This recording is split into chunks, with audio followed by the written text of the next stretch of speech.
expectation that you're on there for business. You're not on there to share funny cat videos or math quizzes. You're on there for business, and there's the assumption that other people are on there for business too, which means people spend less time there because it's not as sexy and not as interesting. But when they are on LinkedIn, they're business focused, and they're business focused usually within the business timeline of Monday to Friday, 8 to 6, because who works 9 to 5 anymore? They're with an expectation that any engagement will be business related. So if you reach out to connect with someone, or if you comment on their their marketing materials or on their content, there's an expectation that this will be a business conversation, as compared to on Facebook or Twitter, where who knows where that conversation might go. When approached by, someone who's interested in me as an investor, it's usually a nice restaurant. They're usually well dressed. They usually come with their portfolio of information.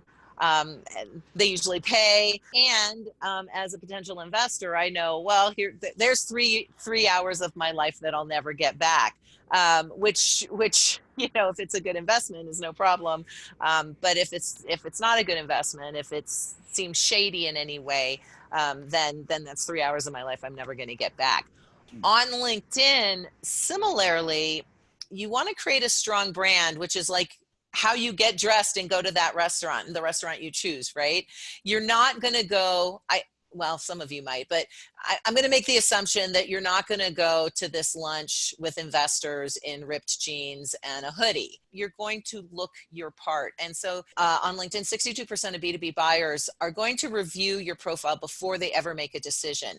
And because there are so many shady, invest in swampland in Florida, buy a bridge in Africa type deals out there, which, by the way, my dad did in fact buy swampland in Florida. But anyway, with all those kind of shady investment opportunities out there, people are doing their research. Buyers are doing their research. Investors are doing their research. And one of the main places they're going to do, of course, is Google. So they're going to type your name in there or your company name in there. If your LinkedIn profile shows up, which it will, usually on the first page and sometimes the first, second, or third listing, they're going to click through. And then if there's nothing there, if you've got a nothing there profile or a barely there profile, you immediately lose credibility. And they go, not entirely sure this person is for real.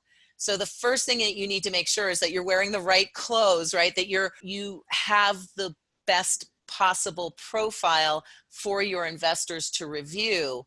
And the second part of LinkedIn, which is similar to going out to lunch, is that you have to provide the right kind of information for your investor. So a lot of people think of LinkedIn still as a place to put their resume. Well, those of you listening to this podcast, right. So we always, at my company, we say we need to transform your profile from a resume to a resource. And a lot of you are higher net worth individuals. You probably did not build your own LinkedIn profile. You probably had an assistant do it. And they probably grabbed your resume and copied and pasted it in. And that is not a resource to your investors. That's just your resume, which you're not looking for a job. Why would you have a resume on LinkedIn? Right. So a big part of it is taking the different sections of your LinkedIn profile and truly making those resources. Now, you don't want to share anything publicly that you wouldn't share publicly, but there's a lot of information that you can share, which will, again, prove that you are a credible company for your investors to do business with.